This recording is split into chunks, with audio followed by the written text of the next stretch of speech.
Hello friends. मैं मानस और मैं अपना नया यूट्यूब चैनल मानी सुत्रम लेके आपके सामने आ रहा हूँ। आज बहुत अच्छा दिन है, गुरु पूर्णिमा है। आज गुरु नानक जी का जन्मदिन है। तो मैंने सोचा इतना अच्छा दिन में मैं अपना नया काम स्टार्ट कर। बेसिकली मैं डेरिवेटिव डेटा के ऊपर डिस्कस करूँगा। मेरा प्रेजेंस होगा मंडे टू फ्राइडे रात को इवनिंग मैं आऊँगा आप लोगों के सामने। तो लास्ट जो ट्रेडिंग सेशन रहा उसमें एफआईआई, डीआईआई, प्रो और रिटेल क्लाइंट ने डेरिवेटिव में क्या क्या काम किए हैं वो मैं डिस्कस करूंगा, आप लोगों के सामने प्रेजेंट करूंगा, जिससे हमें नेक्स्ट डे का जो ट्रेडिंग पोजीशन है वो कैसे क्या पोजीशन बना सकते हैं उसका एक व्यू मिल सकता है, एक आइडिया मिलेगा। बेसिकली स्टॉक मार्केट है, बहुत ही डायनामिक है, रोज चेंज होते रहते हैं। तो लेकिन फिर भी एक आइडिया मिलेगा, यही मेरा मकसद है। तो इसी मकसद से मैं अपना काम स्टार्ट करने जा रहा हूँ। तो अच्छा, और दूसरी बात यह है, इस वीडियो का आप अंत तक देखिएगा, क्योंकि मैं लास्ट में एक डेरिवेटिव का ऑप्शन के ऊपर एक स्ट्रैटेजी बताऊंगा। एक्चुअली मार्केट में जो हुआ है और नेक्स्ट डे मार्केट में क्या होने होने जा रहा है, क्या हो सकते हैं, उसके ऊपर मैं एक डेरिवेटिव स्ट्रैटेजी बताऊंगा। डेरिवेटिव स्ट्रैटेजीज में ऐसे होगा जो आपको लॉस का प्रोबेबिलिटी एक to some extent hedging strategy होगा, जिससे आपका लॉस का प्रोबेबिलिटी बहुत ही कम रहेगा और एक लिमिटेड प्रॉफिट आपको मिल सकता है इसमें। लेकिन डेरिवेटिव स्ट्रैटेजी बनाने से पहले उसको मैं जो बताऊंगा उसको फॉलो करने से पहले डेफिनेटली आप लोग खुद स्टडी कीजिएगा और उसमें स्टडी करके अपना पोजीशन बनाइएगा। डेरिवेटिव स्ट्रैटेजीज में क्या होता है ना, बहुत सारे एडजस्टमेंट करने का ज़रूरत होता है। तो आप अगर पोजीशन ले लिए और बाई चांस पोजीशन में कुछ प्रॉब्लम आया तो उसको एडजस्टमेंट करना बहुत ज़रूरी है, तभी आप उसको प्रॉफिटेबल बना सकते हो। तो उसको इस चीज़ को ध्यान रखिएगा। अब मैं आता हूँ, पहले थोड़ा सा कैश मार्केट बोल देता हूँ। फ्राइडे लास्ट ट्रेडिंग हुआ है, सैटरडे संडे तो बंद होता है। मंडे आज गुरु नानक जयंती के कारण मार्केट बंद था। तो मंडे ट्यूसडे कल मार्केट ओपन होने वाले हैं। तो फ्राइडे को जो डेटा है वो मैं बताने जा रहा हूँ आप लोगों को। फ्राइडे कैश मार्केट में क्या हुआ, एफआई ने अच्छे खासे बाइंग किया है। 2600 करोड़ का कैश में एफआई ने बाइंग किया, जहाँ डीआईआई ने बाइंग बहुत ही कम किया, 130 करोड़ के आसपास का बाइंग किया। तो एफआईआई ने काफ़ी दिन बाद धीरे धीरे अपना एक बाइंग पोजिशन बना रहा है कैश मार्केट के अंदर। और 2600 कोई छोटा फिगर नहीं है, ठीक ठाक बाइंग हुआ है। अब डेरिवेटिव में आते हैं डायरेक्ट। डेरिवेटिव जो मेरा बेसिकली डिस्कशन का जो मकसद है, जो आप लोगों को समझाओ। डेरिवेटिव में एफआईआई ने क्या किया, एफआईआई का फिगर डेरिवेटिव में फ्राइडे के दिन बहुत ज़्यादा कुछ नहीं था, छोटा सा फिगर था। इंडेक्स में 2000 कॉन्ट्रैक्ट बाई किए हैं, जहां स्टॉक में 19,000 कॉन्ट्रैक्ट इन लोगों ने बाई किए हैं। तो स्टॉक में ठीक ठाक बाइंग की है। तो देखिए, स्टॉक में कैश में भी बाइंग हुआ, स्टॉक फ्यूचर भी बाई किए। तो लेकिन इंडेक्स में इतना ज़्यादा कुछ नहीं किया। तो इसका मतलब क्या है, actually result session is over. और जिस स्टॉक ने अच्छा परफॉर्म किए हैं, तो एफआईआई ग्रेजुअली उस स्टॉक में अपना पोजीशन बनाना शुरू किया है। तो स्टॉक स्पेसिफिक एक्टिविटी एफआईआई का ऑलरेडी शुरू हो चुका है।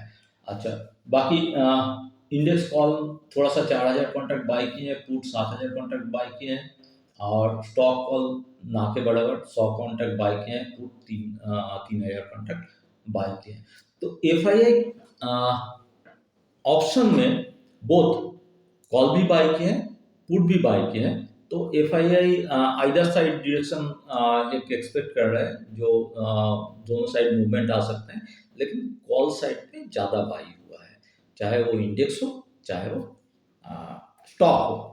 तो एफ आई आई का व्यू मार्केट में पॉजिटिव रहा फ्राइडे के दिन। एफ आई आई एक्सपेक्ट कर रहा है जो कमिंग ट्रेडिंग सेशन है आने वाला, तो उसमें मार्केट अपसाइड ही जाने का चांसेस है। लेकिन बोथ साइड का पोजीशन लिए है ऑप्शन में, लेकिन अल्टीमेट बायस उनका पॉजिटिव है रहा। अच्छा, अब मैं आता हूँ pro account. Pro account basically क्या होता है? प्रो है प्रोप्राइटरी अकाउंट। प्रोप्राइटर जो होते हैं उनके अकाउंट में जो ट्रेडिंग होता है वो डेटा हम देखते हैं क्या किया प्रोप्राइटर ने। तो प्रोप्राइटरी अकाउंट में, प्रोप्राइटरी अकाउंट में इंडेक्स फ्यूचर 14,000 कॉन्ट्रैक्ट बेचे हैं, स्टॉक फ्यूचर 13,000 कॉन्ट्रैक्ट बेचे हैं। तो फ्यूचर में प्रोप्राइटरी अकाउंट में इंडेक्स में भी सेलिंग हुआ है और स्टॉक में भी सेलिंग हुआ है, दोनों तरफ सेलिंग फिगर आया है प्रोप्राइटरी अकाउंट में। लेकिन इंडेक्स कॉल इन्होंने 77,000 कॉन्ट्रैक्ट इंडेक्स कॉल खरीदे हैं और स्टॉक कॉल 25,000 कॉन्ट्रैक्ट बाय किए हैं। पुट इतना बाय नहीं किए हैं, छोटा फिगर है पुट का। तो कॉल में अच्छा का पोजीशन इसने प्रो अकाउंट में बना है। दो इंडेक्स में फ्यूचर में, इंडेक्स फ्यूचर और स्टॉक फ्यूचर में सेलिंग है, लेकिन कॉल के थ्रू, कॉल इंडेक्स में और स्टॉक में भी कॉल के थ्रू इन्होंने अच्छा पोजीशन अपना बनाया है। तो प्रो के अकाउंट भी हम नेगेटिव नहीं बोल सकते हैं। प्रो बेसिकली हेज करते हैं। अगर स्टॉक अगर इंडेक्स में बेचेंगे फ्यूचर तो वो कॉल बाई करते हैं, दैट इज नेचुरल। लेकिन बेचने से इनका कॉल बाइंग का जो वॉल्यूम है वो काफ़ी ज़्यादा है। तो प्रो का अकाउंट हम पॉजिटिव ही मान के चलेंगे। क्लाइंट का अकाउंट देखते हैं, क्लाइंट क्या किया है। क्लाइंट ने इंडेक्स 13,000 कॉन्ट्रैक्ट बाई किए हैं फ्यूचर, स्टॉक फ्यूचर थोड़ा सा बेचा है 4,000 कॉन्ट्रैक्ट, इंडेक्स कॉल बेचे हैं 81,000 कॉन्ट्रैक्ट्स और पुट बेचे हैं 16,000 कॉन्ट्रैक्ट। तो इंडेक्स में क्या किया, रिटेलर ने, रिटेलर एक्चुअली अपना पोजीशन काफी नेगेटिव बनाया, बहुत ज्यादा। जो दो रिटेलर एक्सपेक्ट कर रहे थे मार्केट एक रेंज में रहेगा, लेकिन इतना ज्यादा कॉल बेच दिए हैं इसमें इंडेक्स में। और इवन फ्यूचर स्टॉक का भी कॉल 26,000 कॉन्ट्रैक्ट बेचे हैं। तो रिटेलर का एक्सपेक्टेशन यही है मार्केट रेंज में रहेगा, लेकिन ट्रेंड डाउनवर्ड रहेगा, डाउन साइड रहेगा, एक लिमिटेड एक डाउन साइड रहेगा, लेकिन फिर भी डाउन साइड है। तो हमने नर्सल क्या देखा, एफआईआई पॉजिटिव, प्रो पॉजिटिव, लेकिन क्लाइंट थोड़ा सा, क्लाइंट उम्मीद कर रहा है कि मार्केट बहुत ज्यादा नीचे नहीं जाएगा, लेकिन नीचे का एक्सपेक्टेशन है क्लाइंट का। डीआईआई का इतना पोजीशन नहीं होता है। बेसिकली डीआईआई का डेरिवेटिव मार्केट में इतना ज़्यादा पोजीशन नहीं होता है, कैश में काम करता है। डेरिवेटिव थोड़ा सा हेजिंग के लिए यूज़ करते हैं। तो फिर भी थोड़ा सा डेटा देख लेते हैं। डीआईआई ने अपना स्टॉक फ्यूचर हल्का सा बेचा है, 1,000 कॉन्ट्रैक्ट बेचा है, और इंडेक्स फ्यूचर थोड़ा सा 1,200 कॉन्ट्रैक्ट बेचा है। बस छोटा सा फिगर है, डीआईआई का खास कुछ नहीं है, लेकिन थोड़ा सा हेज किए हैं डाउन साइड को प्रोटेक्ट करने के लिए। ये हमें डेटा मिल गया, तो डेटा से हमने समझ गया फ्राइडे के दिन क्या किया है, किसने क्या किया है। अब कुछ इंपॉर्टेंट पॉइंट में हम आते हैं। इंपॉर्टेंट पॉइंट क्या क्या देखना चाहिए। देखिए, अगले दिन आप ट्रेड करेंगे ना, तो कुछ पॉइंट्स हैं जो मैं आपको बताऊंगा, जिसको आपको ध्यान में रखना है। फर्स्ट पॉइंट इज एफआईआई का लॉन्ग शॉर्ट पोजीशन क्या है। लॉन्ग शॉर्ट पोजीशन एफआईआई का बहुत ही घट गया था। एफआईआई मंथ का शुरू में करीब 16-17 के आसपास लॉन्ग पोजीशन था, मीन्स 85% इन लोगों ने शॉर्ट पोजीशन बना के रखे थे, बहुत नेगेटिव था। और इतना लो लॉन्ग पोजीशन कभी भी ज़्यादा दिन नहीं चल सकते हैं। मार्केट जो नवंबर में पूरा अपसाइड आया है मूवमेंट, उसका बेसिक रीजन यही था, जो नवंबर का शुरू में एफआईआई का लॉन्ग पोजीशन इतना कम था, 16 to 17% लॉन्ग था, तो सस्टेन नहीं कर सकते ज़्यादा दिन इतना शॉर्ट पोजीशन बना के। एफआईआई नहीं रह सकते इंडियन इकोनॉमी जहाँ इतना बढ़िया परफॉर्म कर रहा है। तो एफआईआई का लॉन्ग पोजीशन काफ़ी हद तक इम्प्रूव हुआ है, 22.68 करीब 23% पे लॉन्ग पोजीशन पहुंच गया। लेकिन आगे बहुत स्कोप है, और एफआईआई का ग्रेजुअली जैसे बाइंग बढ़े इंक्रीज होगा, क्योंकि लॉन्ग पोजीशन ऊपर आना ही है, तो मार्केट डेफिनेटली नया हाई तोड़ने में मुझे लगता नहीं है बहुत ज़्यादा टाइम लेगा। और पॉइंट नंबर 2 हम क्या देखेंगे, शॉर्ट टर्म में फ्राइडे हमने क्या देखा, निफ्टी ज़्यादा बिल्कुल फ्लैट रहा, करीब 7 पॉइंट नीचे बंद हुआ है, फ्लैट ही रहा, लेकिन ब्रेक इतना पॉजिटिव नहीं रहा। ब्रॉडर इंडेक्स में, ब्रॉडर मार्केट में जो है, मार्केट ब्रेक नेगेटिव रहा। बैंकिंग, फाइनेंशियल सेक्टर और फार्मा अच्छा परफॉर्म किए हैं। तो इन सेक्टर का ब्रेथ पॉजिटिव रहा, लेकिन निफ्टी 50 का ब्रेथ जो है वो नेगेटिव रहा। 20 एडवांस के अगेंस्ट 30 डिक्लाइन रहा, और आपका मिड का भी फ्लैटिश रहा ब्रेथ, 50-50 रहा, 50 एडवांस 50 डिक्लाइन रहा, लेकिन ब्रॉडर मार्केट का ब्रेथ नेगेटिव रहा। ये पॉइंट नंबर, दूसरा पॉइंट हो गया। तीसरा पॉइंट हम क्या देखेंगे, वीक्स देखेंगे। वोलेटिलिटी इंडेक्स बिल्कुल फ्लैट रहा फ्राइडे के दिन। 11.33 वीक्स इज रिजनेबली काफ़ी नीचे है। वीक्स में कोई मतलब वीक्स में मूवमेंट बहुत ही कम है, तो वो एक वोलेटिलिटी इंडिकेट करते हैं जो ज़्यादा वोलेटाइल नहीं है मार्केट। अभी बिल्कुल टेंशन लेने वाला कुछ नहीं है मार्केट में। मार्केट का वोलेटिलिटी जब तक कंट्रोल में है तब तक बिल्कुल टेंशन मत लीजिएगा, मार्केट ठीक है, बाई एंड डीप मार्केट है, कोई दिक्कत नहीं है। बॉन्ड यील्ड और एक बहुत इंपॉर्टेंट पॉइंट है।